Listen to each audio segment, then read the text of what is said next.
Okay, hello and welcome to another episode of Hiring and Inspiring. Today's guests are, I've got two actually, Adam Powell and Harvey Rivers, the boys from Harwell Consulting, directors, co-founders of a recent recruitment business up in Queensland.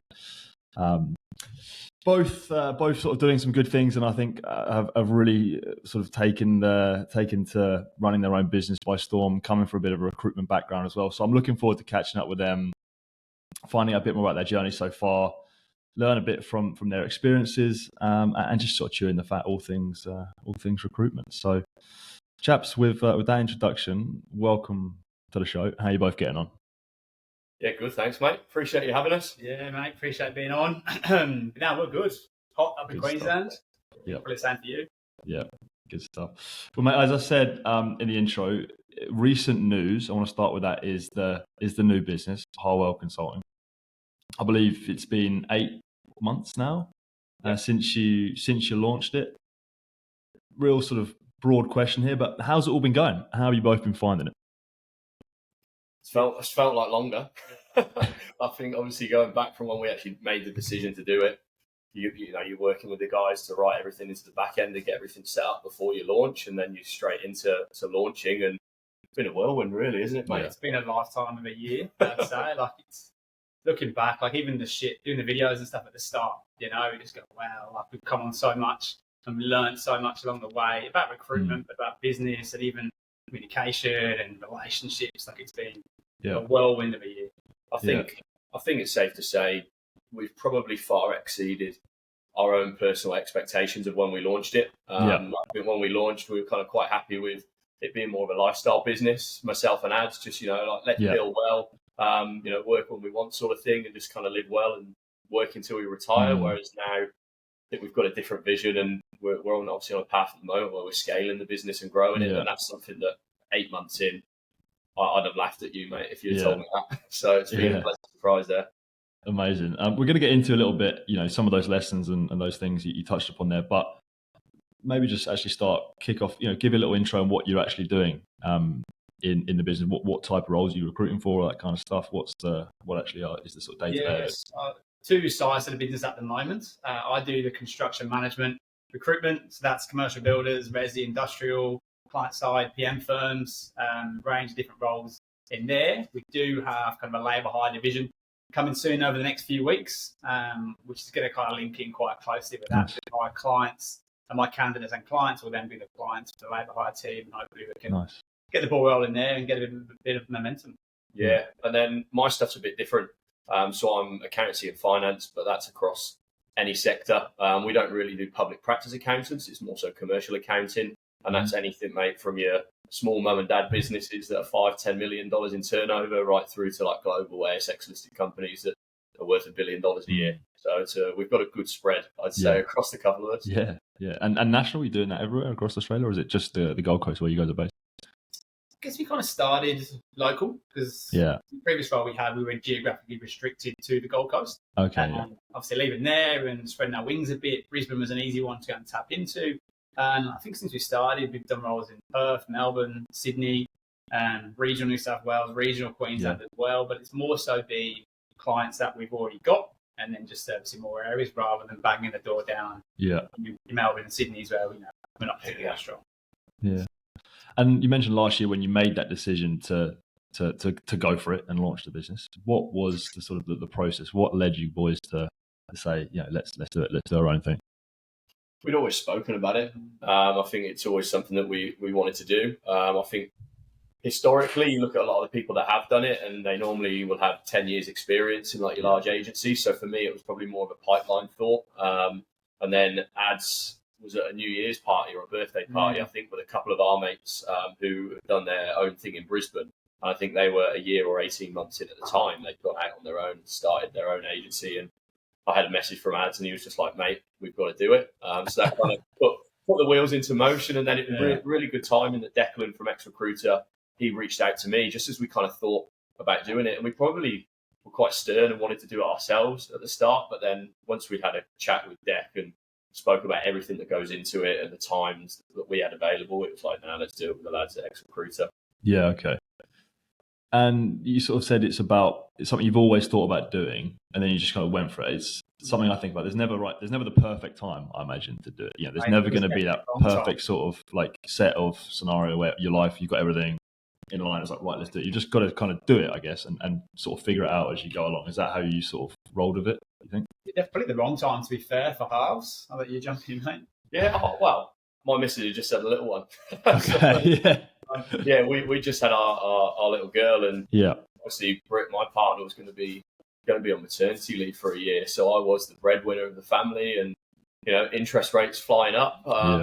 It was definitely a risk on our behalf, but I think, and it's what we've done the whole way, mate. We just backed ourselves. We looked at the figures and obviously what we were getting paid compared to what we were billing in a large agency, and you know, we start thinking, okay, well, if we take this percentage of business, we're going to be this better off. We just weighed up the risk and thought, let's have a go for it. But Geordie Williams was probably the one that gave us the nudge, wasn't he? Got real successful real estate guy on the coast. Okay, through CrossFit. I went for lunch with him, mate. He's sort of thinking, you know, be 6 months away, then we're going to start. And I don't know if I could swear, but he was like, what the fuck are you waiting for? Really? Okay, yeah. Not too sure. Yeah. He'd done the same journey in real estate. I think he was with one of the big guys, and then just made the jump, went out on his own 8 or 9 years ago and hasn't looked back. So he gave us the friendly nudge that we needed, I think, mate. Yeah. And you said earlier about the stuff you've learned along the way. What have been maybe the main lessons that you've learned since you've launched it? Lessons. I say we're good recruiters when we're working in our old agency. Yeah. Like, we do a good job, but I think the level now of outcomes that we achieve, the level of service we offer, the level of understanding that we've got of our clients and candidates has just gone through the roof. Is that because you care more now, because it's your own sort of baby, you think? Yeah, it's tough to use that word because I definitely did care before. Yeah. But I think now it is my baby, right? So whatever the impression of Harwell is a direct dig or praise or positive or negative of me and of Harvey. Whereas when you're at Hayes Recruitment, just because if they think Hayes is shit, that's not really affected me. Or on the flip side of it, I think Hayes is great. That's not really translating and saying I'm great. But now it's black and white, where I'm good or bad. Yeah.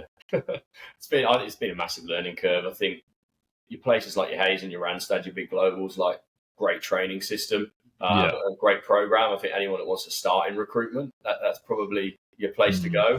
But then when we came out of it, and we've invested heavily in the guys at Swish, Ryan Tuckwood, who's a personal friend of ours, don't know if you've heard of them, and that's sales and communication training, and even rubbing shoulders with the guys like Declan and Blake and some of the other ex-recruiters partners. I think, as Ad said, you come out of Hayes and perhaps we feel like we were good recruiters, and I think we were. But then we feel like there's just been a new level unlocked. Like some of the way these guys operate, it's just been like, your mind's blown with the different level these guys are at. Well, that's cool. That's, I guess, some good humility on your part. You're coming in not being like, we know everything, right? We're not. We are business owners now, but we don't. There's a lot of us. There's a lot of you're leaning on other people by the sound of things and doing the training and development. So it's not. You're not sort of saying, I've got it all licked. So definitely, isn't it? Have there been like improvements as in terms of your sort of business acumen? You're running a business compared to just being your day-to-day billing recruiter. How have you developed there, do you think? Yeah, definitely not finished article in terms of business, that's for sure. We've got good people around us. I think probably the most important thing. We've got a great accountant who helps us, understands we don't know much, so she walks us through things. We've got Blake and Deck, the amount of times we call those guys in a week going, shit, this has happened, what should we do? We got Tucky on the Swish side of things. We actually had a training session. We do 3 weeklies with those guys, and Harv had one. I've got this meeting with a client. So, this is one of the issues. And he kind of just took the time, stepped out, try this, try that. Put it in place and got an awesome outcome from that. So I think we're very aware and very happy to put our hand up and go, we don't know, and people know a lot more. So we lean quite heavily into people, and luckily they don't mind it too much. Yeah, I think for the first 6 months in business, we were probably 2 of the most annoying blokes in Queensland, mate. And that's what it is. We just I'm just not afraid to ask for help from people that we know have been there and done it in different areas. I think for me, kind of way you said, just being a billing recruiter in an agency like Hayes, where everything's done for you. There's a legal team, a HR team, admin, invoicing, accounts receivable, chasing it. Whereas now we have to do everything. That's all we do. Marketing from top to bottom. It's definitely an eye opener. I think it helps us understand probably our clients a bit more, because you understand what actually goes into the whole business. It's been a huge eye opener for us. And I think you're always learning. Even speaking to the guys now that have been doing it 15 years, mate, even they're still learning. So I don't think that'll ever stop. Yeah, I can imagine that's a real challenge that seems like you're relishing as well, like learning all the different, you mentioned the HR, the legal, the finance. It can be days where it's tough, but I imagine you're relishing that challenge as well. Yeah, I think having a partner, having Harv's in it, we've been best mates since we were 14, since we rocked up at a football trial, so there's nothing we don't know about each other. There's nothing we can say to each other. We know each other so well, we can bat things off. So when we have shit days, we can bounce off each other. When we have good days, high five, you know what I mean? And so sharing the good and the bad, I think, has been massive. And I don't think individually we'd be anywhere near as strong and as good as we are than we have been doing it together and just being in the trenches together. Yeah, it's definitely exciting, mate. Like, if I just stay within my comfort zone, I'm bored. So I think taking on new things, like, we've had Chloe start as well. So starting to build out that team. And me personally, in recruitment, I've never managed anyone or managed a team. So even that, it's a massive learning curve. So it's definitely been exciting. Yeah. As you touched upon, your working relationship, how is the sort of partnership? How have you guys, how's your relationship changed, or how has it been affected now you're sort of in business together? We haven't had an argument yet, have we? I don't reckon there's been more than 12 hours in the last 25 years that we haven't spoken. So we say back at the start, when we started Harwell, we would hang out on weekends together because we've got the same mates, and have beers, and we'd have football together. We were playing football together in the same team, and we're working together. So honestly, I probably see this fella more than I see my missus. Well, I definitely do, actually, like 100%. Yeah. But that's been great. Like, even going back to the Swish stuff, like we did personality testing, and we were, we find out I'm a C personality type, so a bit more calculated. I like to go and collect all the data, stuff like that. Whereas Ads is a bit more D, so that's just more kind of like get me an outcome now. So learning that about each other has helped us make different decisions. Sometimes if I'm being a bit too slow with something, he'll give me the nudge, like, come on, mate, let's do it. But at the same time, if I need to slow him down and go, let's look at the data, especially when we're looking at building the team and looking at cash flow and stuff like that, it's a good combination. I feel like D's and C's work really well together. And that's not D for dickhead, that's D for dog. Yeah. I can see your eyes going, 100% D. Yeah, no, I got that. That partnership, and I think that teamwork sort of element to it is so important, I can imagine. Because if it was just one of you doing it, there'll be no one there to sort of celebrate the wins or, pick the other one up when there's been a loss. It must be so important that you can lean on each other for that. And I guess the fact that you've known each other for so long and been best mates for all that time really helps. Yeah, and financially as well. So we came out of the traps and had a great first month. Then I kind of dropped off for a couple. Whereas Harv's have been pretty consistent along the way. So if it was just a single person or doing it by yourself, the highs and lows are a lot more sharp. Whereas Harv's consistency on those first few months kind of kept us going, and then I pulled my head in, got back up to what I can do, and we've been fine ever since. But that was a big part of it as well, I think. Yeah, and even just keeping each other accountable, or even not dwelling on things like if a deal falls through or something. If I was on my own doing this, I'd be sat there, thinking about that, and before you know it, you've lost days or even a week. Whereas, it's easy to have a mate there just go, yeah, mate, could you have done anything more? No, I couldn't. All right, pack it away. Don't worry about it. On to the next one, and all of a sudden you just cranking again. So it definitely helps from that. It'd be in those early months, I think it would have been a really lovely place doing it on your own. So hats off to anyone that does. Yeah, so important. I know you're still both sort of relative newbies in this new venture, but if there was someone who was in your shoes maybe a year ago that was thinking about starting their own thing, starting their own recruitment business, what sort of words of wisdom would you give them? For me, you have to go and speak to Blake and Deck, ex-recruiter. Bit of a plug for those guys. Yeah, we're not on commission, that's right. But honestly, what's really important for us, and we started at a really high level. We were really pleased with the branding we had, the marketing, the system as well. So we started where we thought, great, we've got off to a good start. It's just been about maintaining that rather than have to build and improve along the way. So I think that was really important. Okay, yeah. Yeah. I think just anyone considering doing it, just sit down. And one thing I did, okay, looked at my billings for the last year, looked at my clients. Okay, how many of those are using me for me? How many of those guys are using me because of Hayes and the brand? Yeah. Obviously with those guys, it's big PSA contracts, and you look at the value that you believe is for you. And then I kind of worked out a 50% rule. I felt like it would be more that would come with me. Okay. But I guess from a risk perspective, I said, okay, if 50% come with me, are those figures enough for me to get by next year? And they were.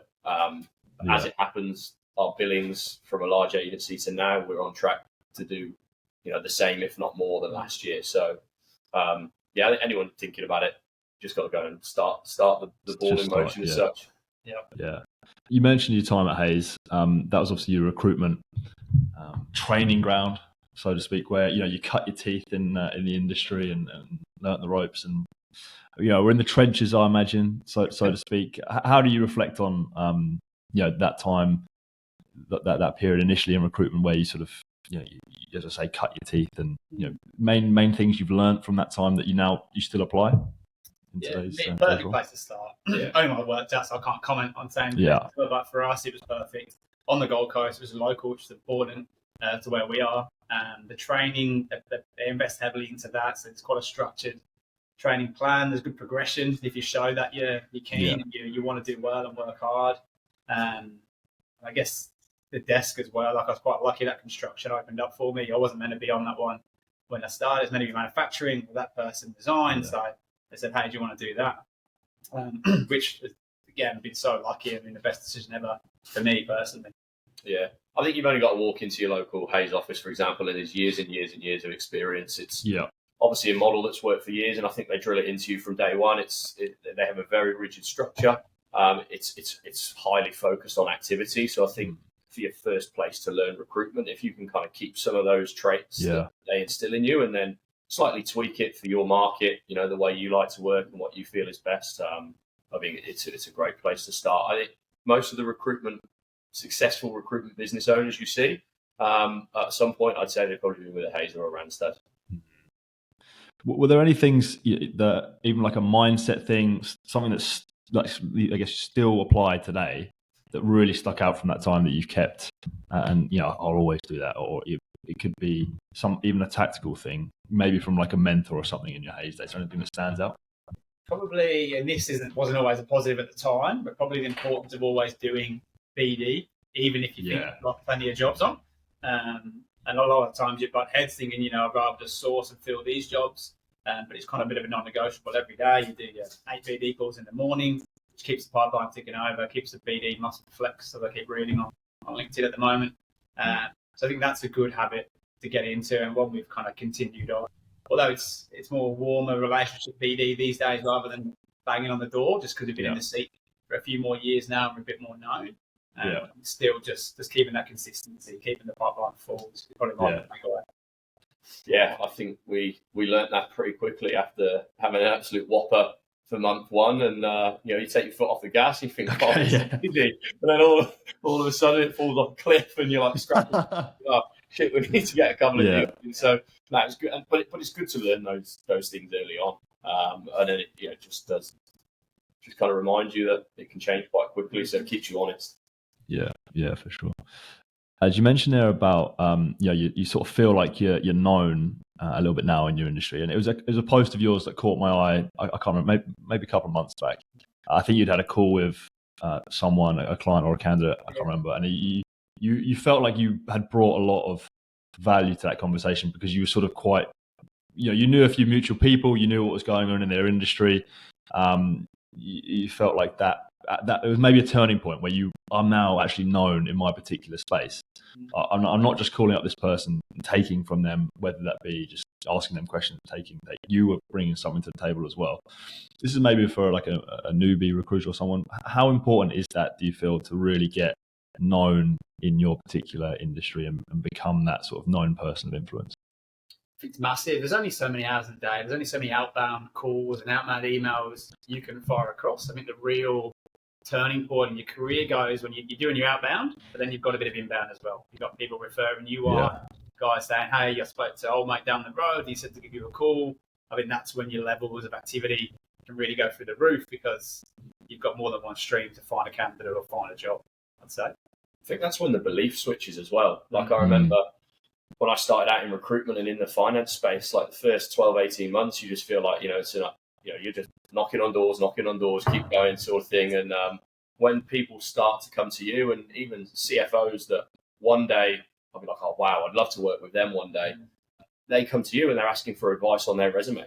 Yeah. Like, oh, wow, okay. I've built a relationship where I'm now valued in this industry. So that's a big turning point just for self-belief, I think. Yeah.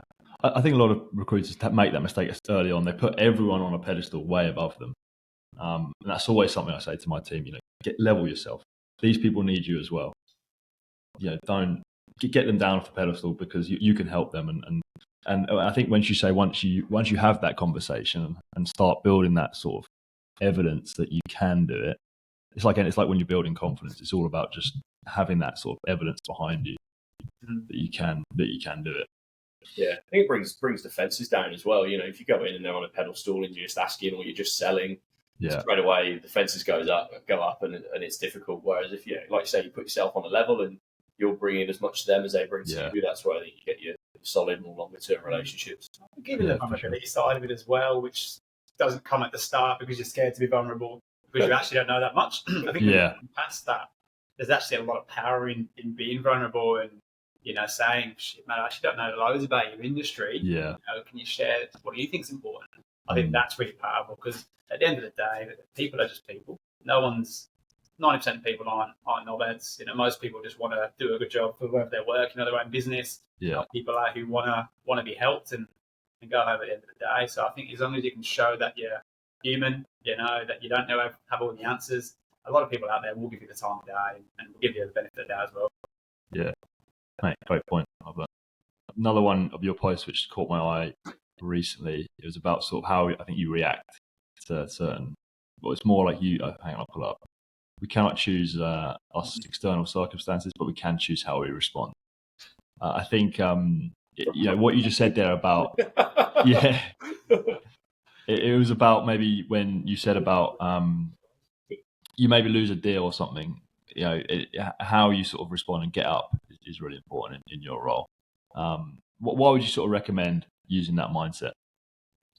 Because everything shit just happens, doesn't it? A job that you think's nailed on, the client changes mind, same for the candidate. There's so many variables in recruitment. And even the best recruiter in the world, you can't control every single one every single time. So things are going to go wrong. I think Pars mentioned it earlier. One thing we're really good at is going, what could you have done? And if you go, shit, well, not much. All right, on to the next. That's just one for the numbers. We move on. If there is obviously things you could have done, then we'll work on it and we'll work it out and we'll reflect on it. But I think, there's so much, even in life as well, outside of recruitment, there's so much that goes on, and you can either carry it around with you, or you can just let it go and move on to the next. And I've got a bit of a shit memory, which is good, because I actually forget about half the bad shit that happens. So I'm like, things are all right, things are a bit rosy. I think you can carry it with you as well. I think, your next 10 phone calls or your next few days, if you don't let it go, I think subconsciously you don't realise it, but I definitely think your clients and your candidates will hear that in your voice or your body language. So I think it's important to drop it and move on. Yeah, and I think that comes with time. I remember when I first started, you lose a deal, I'd be moping about for maybe a few days, and then you do it for years, and then. But even the pipeline, right? If you've got one job on and you lose your one job, that's the end of the world. Where if you work on 10 jobs and you lose one, that's a bit easier to take, isn't it? So I think it comes back to the pipeline you've got and the amount of activity you're doing. It softens the blow a bit where it's not, am I eating caviar or beans on toast the next 4 weeks? You know what I mean? It's not work. Nice. And the next one, this is actually me picking your brains a little bit here. You've been pushing quite a bit of video content, I've noticed, on LinkedIn. How's that all been going? How have you been enjoying that? And any sort of tangible results from doing that over the last little bit? Yeah, it's definitely helped. We probably haven't dug into the stats exactly. It doesn't take a genius. You go on your LinkedIn activity and your impressions and your profile views. They did go through the roof. So I guess there is stats from that side of things. But Yeah, it's been really good. I think it keeps us accountable. I think it's built a brand that looks legit, which has been massive in the early stages of business, to the point where we've had recruiters approach us to work for us. And these aren't guys that are 1 or 2 years in the seat. These are people with 20 years experience, ex-directors, recruitment companies that want to come and work for us. So again, that's just kind of been that next stage of belief, I think. But it just keeps you front of mind. I look at it as a free BD tool at times. Yeah. You know, all your kind of clients you connected with on LinkedIn, I don't need to call you, but you're scrolling through your LinkedIn every day and you see my face, you're probably sick of it. But you know, if one of your finance team resigns, I'd like to think I'll be one of the first people you think of. Yeah, that putting the face to the names actually is massive. Really, really good point there, mate. You talk about, growing the team. I think you just hired someone, right? Yeah. What does the future sort of hold for Harwell? So we've got, I'd say 3.5 at the moment. We've got 3 with another one in the next few weeks. So we'll be coming on board, which is exciting. End of 2024, that'll be 6, at least 6 based locally. We use VAs as well, who are offshore to help with certain things. So 6 locally here. And then I think 2025 will be a case of 3 sectors are up and running and humming. What other sectors, can we attract people to come and recruit for? I think we like hiring experienced people. I don't know if we've got the time, potentially the expertise of how to train rookies. I'm not sure if that's us or not. Maybe down the track. Yeah, I think the good thing is we weren't desperate to grow. Like, it wasn't even our plan originally. So it's kind of fallen on our lap a bit, and it's been very person dependent. And yeah, Ad's hit the nail on the head. We'd probably be doing someone a disservice if we said, yeah, come in, we can spend all this time training you, mentoring you, because we, at the moment, as we just said, we're doing everything, so we don't have that capacity. If someone, we're probably looking for people who were us 12 months ago, but probably don't want to start their own agency. You've got a great network, you bill well in a large agency, but you want to come and do that with a lot more flexibility, probably take more of what you bill, and also just a different culture. They're the sorts of people that we're targeting. And Harv, you mentioned about first time managing recruiters. How do you feel about that? Yeah, good. I've done management before in previous roles, so just apply. It's just dealing with people. As we said, we don't necessarily have to coach or train people. Recruitment, Chloe, who we brought her in for a reason. She's a gun. So same with the other person who's joining, like they're absolute guns. So it's just more so, I'd like to say leadership rather than management. If we lead from the front and do the right thing, we feel that they're going to give us the best. Obviously, we set internal goals, but it's more so around outcomes that they want to achieve. It's not like you must do X amount of calls a day or a week. It's more outcome focused, and they're set as a team, not us setting them for them. So we keep in with them as well. Yeah, and this is, I imagine, a long-term thing for you guys, but do you feel like you've found your thing? This is your career for the next 5, 10, 15, whatever years. I know we don't have a crystal ball. It's hard to predict that kind of stuff, but do you feel like that's what you're on? Yeah, I'm obsessed with it, I've got even the merch that we wear. I've got hats. I got wine made up. Like, honestly, I'm absolutely obsessed with the business, and the brand's probably the wrong word, but we've got plans to do different things in later life as well, which is going to come from building a really good recruitment business first and foremost, and especially for the short, medium term. But yeah, I'm obsessed with it. Yeah, we just love it, and I think clients and candidates can tell that. They feel the energy, they feel that we care, and I think that's why a lot of people are choosing to work with us. And that's what we've said. We need to keep. We're just trying to have fun with it. Even the videos, we take the mick out of each other when it takes 50 takes.